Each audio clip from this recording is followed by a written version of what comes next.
Hi everyone, I'm Brooks McNiven and I'm here with Zach Besler. Both Zach and I have done significant research in the area of workload management with baseball players.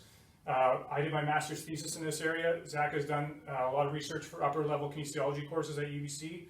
We are bringing our research together and want to provide you with some thoughts and ideas here in British Columbia as we hopefully head towards the start of the baseball season. So our agenda for today, we'll start by talking about how pitch counts are an ineffective tool for measuring total workload. We'll then explain what total workload is and how we can measure it. And lastly, we'll discuss how differences in those workload measures can be used by us as coaches to help prevent injury in our athletes as we begin to start our baseball season.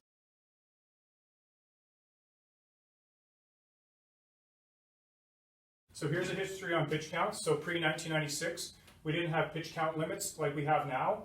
We based it off of the number of innings a pitcher pitched in a particular outing. So if you threw 3 innings, you had to take a certain number of nights rest before you were allowed to pitch again. So what we have now is based on the number of pitches thrown per outing. The reason they've gone this way is because there's a significant variability if you go the other way based on number of innings. So you could throw 3 pitches in one inning, or you could throw 50 pitches in an inning. So this is a far more effective system.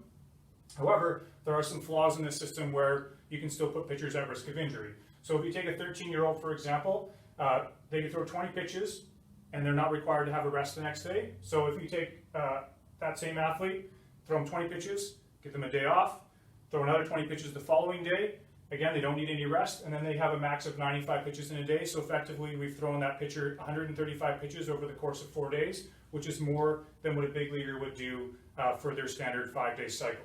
So we're putting that athlete at significant risk.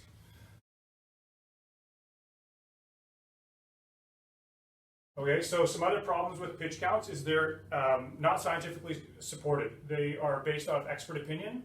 And when we talk about pitch counts, we're using that as the main source of workload measurement. We're only really assessing about 20% or less of the total workload that that player is doing in the course of a week. So we're not taking into account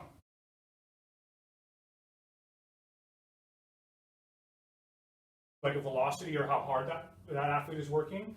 It doesn't take into account how many throws are made in practice. It also doesn't take into account how many throws are made in the warm-up prior to that pitcher starting. I think what we need to shift towards is how we are preparing our athletes to pitch. So we need to take into account how much long toss they're doing prior to pitching. We need to take into account how many pitches they're throwing in their bullpen, as well as their arm care and the other conditioning that they're doing on their own.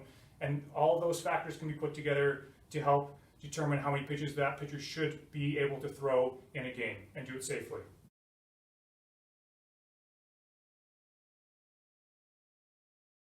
So up to recently, collecting workload data on pitchers has been very difficult. It's been very labor intensive. So now with the development of new technology, we have wearable technology such as the Motus sleeve, which is a compression sleeve fit with a microchip you wear on your throwing arm, and it collects a bunch of metrics. Arm speed is one of them, the number of throws you make, elbow torque, all kinds of things that can be put together to create workload scores. Now there is a cost to buying this unit. It is very valuable, but it is a little bit expensive. The other thing that you can do is collect a rate of perceived exertion scores, so RPE scores. So these are self-reported scores by the athlete. So at the end of the day, you would go up to your athlete and have them report how hard they worked on a scale of 1 to 10, and you can compile that data, and it has been proven to be very useful in monitoring workload.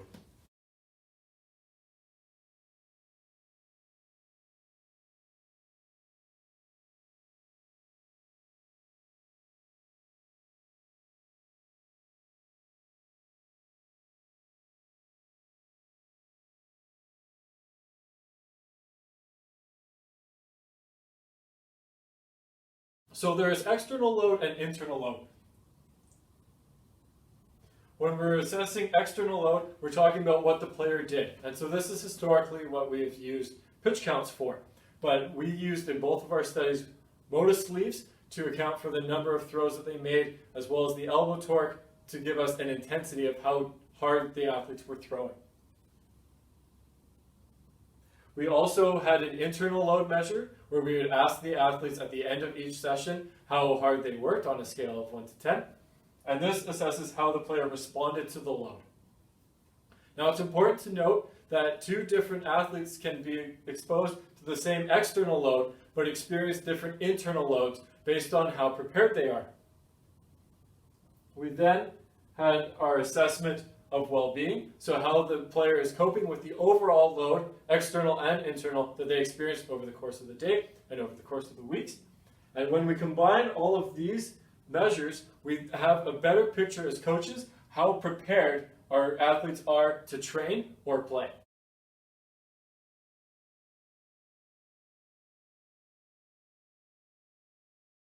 In our studies, we also assessed these workload measures compared to injuries.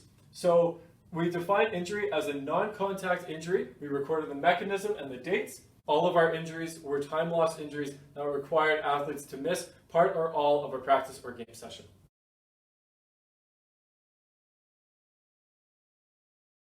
Okay, one thing to consider that we discovered in our research was dual players. So for most younger baseball players, they play a position as well as pitch. And even at the higher levels in the province, in the PBL, you will have players who do the same. So what we found throughout our research is that pitchers who also play a position averaged 1,800 more throws over the course of a 20-week period than just pitchers. Okay. We also learned that 31% of the injuries that occurred over this 20-week period happened to pitchers who also played another position. So when we looked at preseason versus in-season, so the first 10 weeks of our study, all the training was done indoors, and during that time, the position players that also pitched threw 39% more than the participants that were just pitchers. And then in the last 10 weeks, we moved outdoors and got into an exhibition season as well as the regular season. And the pitchers who also played a position threw 51% more than just the pitchers during this period of time.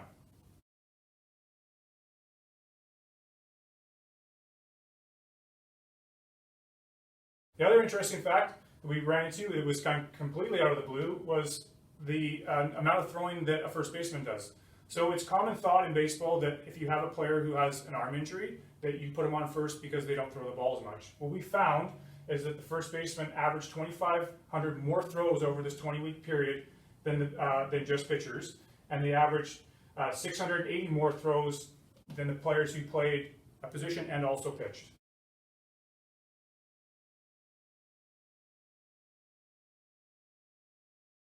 So now I'll start talking about some of the other statistically significant tests that we ran and the different implications for us in terms of injury.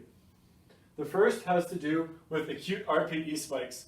So when I'm referring to an acute RPE spike, I'm talking about the total sum of RPE scores from all sessions collected in 1 week and comparing that score to the total number of RPE scores in a subsequent week.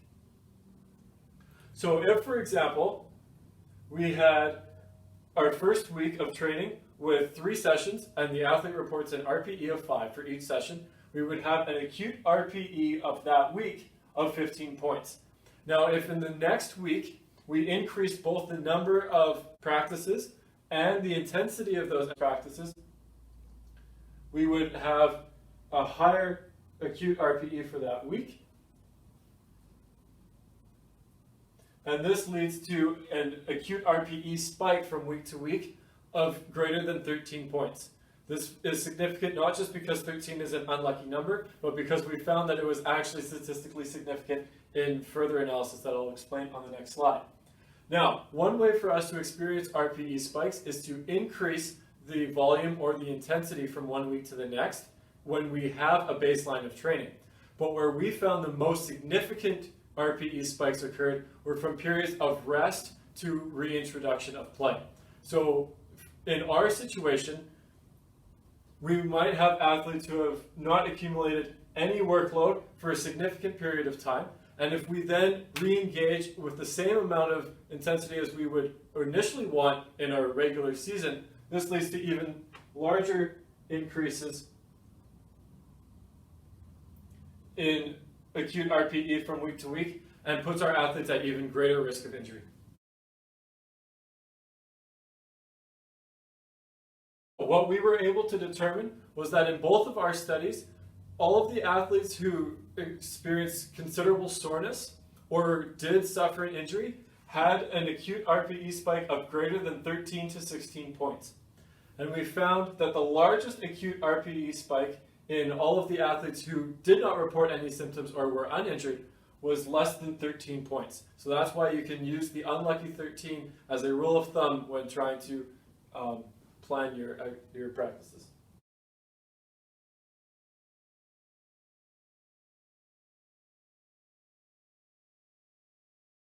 We also found trends for greater workloads.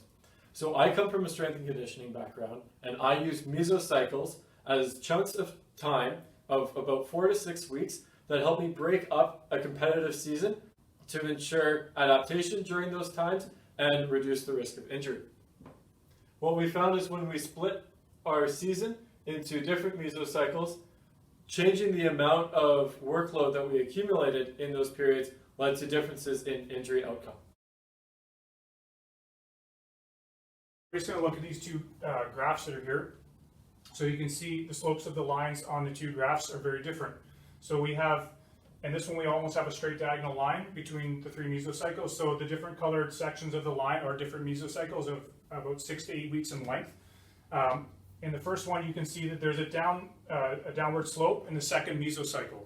So what we found is that the athletes who experienced a downward slope in the second mesocycle didn't become injured. The athletes who continued to on-ramp, which would be this one, so we're continuing to build load over the course of the 20 weeks, they experienced an injury. So baseball, we have this training plan, or we've had this training plan that we arrive at spring training to build up workload. And as we build up workload, as we leave spring training, we get to our max workload and we try to sustain that over the course of the season. That's what this chart would look like.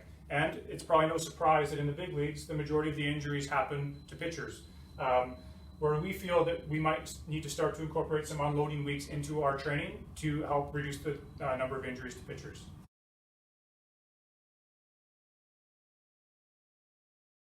One of the last analyses to really drive home this point was when we compared the slopes of these different lines. So you can see in this graph here, the slope is the same in these first two mesocycles. So the second period to the first period. There was no change. We were continuing to increase load. In this one, there is a negative difference. So if you take this slope subtracted by this slope, you get a negative number. What we found is when we put this into statistical models, so if we keep building the same workload, for example, we have an 85.8% chance of injury. Whereas if we build in some unloading periods, like Brooks was talking about, this injury risk. In the study that I was able to do, we were able to use 4-week periods where we would increase workload for 3 weeks and then have an offloading period in that 4th week. And we were able to layer that over the course of the season. And we were able to complete an entire 28-week period of the entire season with no significant injury of time loss.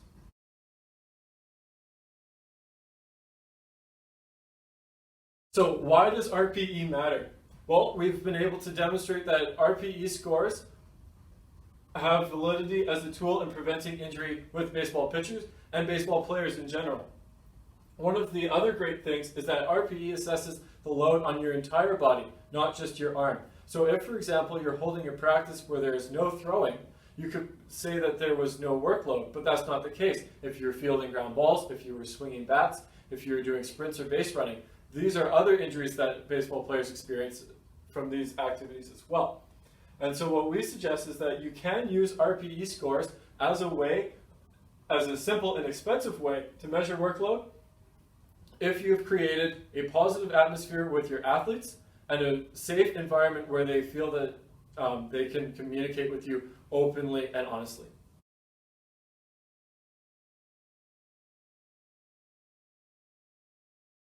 We put together some ideas based on how we've handled our research. So in both of our research studies that we ran, we had a very low number of injuries. And so this is kind of what we have done.